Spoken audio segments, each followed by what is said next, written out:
آپ دیکھ رہے ہیں میرا قیام ٹی وی چینل اور میں ہوں قاری عرفان علی مدنی۔ ہم نے قرآن کریم کو سیکھنے کے لیے قرآن قاعدے کا آغاز کیا ہوا ہے۔ اس کا سبق نمبر 5 دوسرا حصہ، تو آغاز کرتے ہیں۔ آج کا ہمارا عنوان ہے حرکات کا بیان۔ حرکات کی تعداد 3 ہے۔ عربک میں اگر بات کریں تو حرکات ثلاثہ کہتے ہیں۔ حرکات ثلاثہ زبر، زیر، پیش۔ پہلی ویڈیو میں اس کا تذکرہ کیا گیا تھا کہ قرآن کریم کو سیکھنے کے لیے حروف اور کچھ علامات ہیں۔ حروف ہمارے کمپلیٹ ہو چکے۔ حروف کے بعد آج ہم بات کریں گے حرکات پہ۔ زبر، یہ ہلکی سی ایک ترچھی لکیر، یہ بالکل سٹریٹ لکیر ہے۔ یہ مثال کے طور پہ حرف ہے اور اس کے اوپر ہلکی سی ترچھی لکیر جو ہے اس کو زبر کہتے ہیں۔ اگر یہی ہلکی سی ترچھی لکیر حرف کے نیچے آ جائے تو اس کو زیر کہتے ہیں، اور اس کا جو اوپر سے گول سرا، مڑا ہوا سرا ہے، اس کو پیش کہتے ہیں۔ تو عربک میں زبر کو فتح کہتے ہیں، زیر کو کسرہ کہتے ہیں اور پیش کو ضمہ کہتے ہیں۔ اور آج کا ہمارا انتخاب ہے لیسن کے اعتبار سے زبر، فتح کا بیان۔ تو آغاز کرتے ہیں ہم تعوذ سے۔ تعوذ، اعوذ باللہ من الشیطان الرجیم۔ تسمیہ، بسم اللہ الرحمن الرحیم۔ پچھلی ویڈیو میں تعوذ اور تسمیہ کاٹ کر پڑھی گئی تھی اور اب ہم نے اس کو ملا کر پڑھا ہے۔ تو جتنی اس کی پریکٹس کریں گے اتنا ہی ہمارے لیے آسان ہوتا چلا جائے گا۔ تو زبر کو پڑھنا کس طرح ہے، ہم نے اس کو پڑھنے میں بڑی احتیاط ہے۔ حمزہ زبر ا، با زبر با، یعنی اس کو جب ہم پڑھیں گے تو بالکل احتیاط کے ساتھ، ذمہ داری کے ساتھ، اس کو لمبا بھی نہیں ہونے دینا اور جھٹکا دے کر اس کو چھوٹا بھی نہیں کرنا۔ تو اس کے لیے مثال ہے کہ ایک بڑی حساس چیز ہو ہمارے پاس۔ اس کی مثال شیشے کا کوئی گلاس ہو سکتا ہے، یہ کپ ہے جو میرے ہاتھ میں ہے۔ تو ہم اگر بے احتیاطی کریں گے، لاپرواہی کریں گے، تو یہ ایسے ہے کہ جس طرح اس کو ہاتھ سے چھوڑا تو یہ زمین پر گرتے ہی ٹوٹ جائے گا۔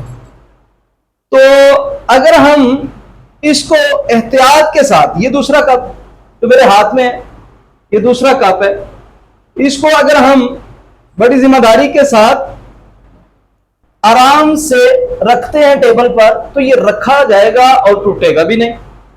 تو یہ اسی طرح حرکات کو زبر ہو، زیر ہو یا پیش ہو، اس کو ہم بڑی ذمہ داری کے ساتھ ادا کریں گے تو یہ ادا ہو جائیں گے ہم سے، ورنہ یہ لمبے ہوں گے یا پھر جھٹکا آ جائے گا۔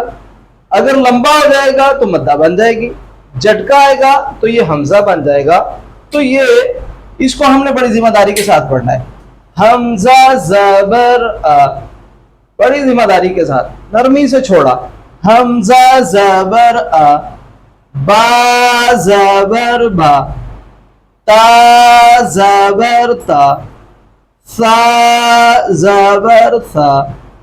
آرام سے چھوڑتے جائیں گے، بڑی اپنے ذہن کو، دماغ کو حاضر رکھ کر پڑھیں گے تو یہ پڑھا جائے گا۔ دیکھنے میں زبر جو ہے کہ بڑی آسان ہے، جی میں کر لوں گا، لیکن یہ ہوتا تب ہے جب ہم دھیان سے پڑھیں گے، توجہ کے ساتھ پڑھیں گے۔ جیم زبر جا، حا زبر حا، خا زبر خا، دال زبر دا، ذال زبر ذا، را زبر را، زا زبر زا. تو یہ را اور زا اس کی دوسری شیپ، یہ ریڈ کلر میں لکھا ہوا میں نے، را زبر را، زا زبر زا. دھیان سے توجہ سے سنیں گے تو توجہ سے پڑھنے کی کوشش کریں گے تو پھر یہ ادا ہوگا، اگر لاپرواہی کریں گے تو پھر یہ ادا نہیں ہوگا.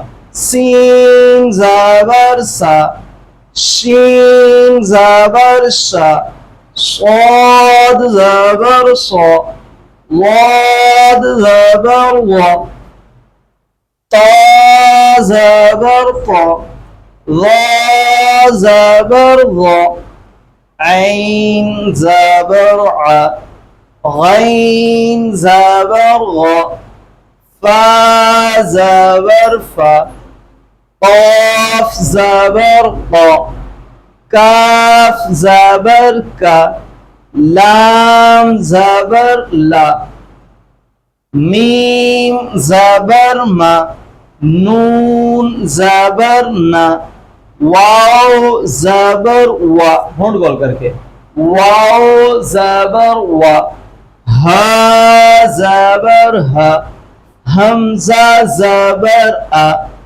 حمزہ زبر آ. حمزہ کو یہاں پہ کیوں لکھا حمزہ کے ساتھ؟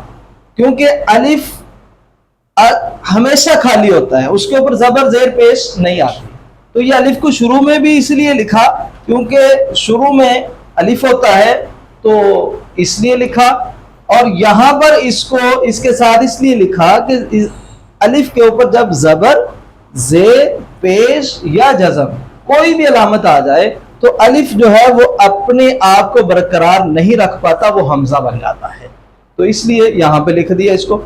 یا زبر یا. تو انہی حروف کی پریکٹس کریں گے، انہی حروف کی پریکٹس کرنے کے بعد ان کی مشق ہم اگلی ویڈیو میں کریں گے. میں آپ کو مدد ملے اور قرآن کریم کو سیکھنے کے لیے ہمارا چینل جو ہے اس کو ضرور سبسکرائب کریں. السلام علیکم ورحمۃ اللہ وبرکاتہ.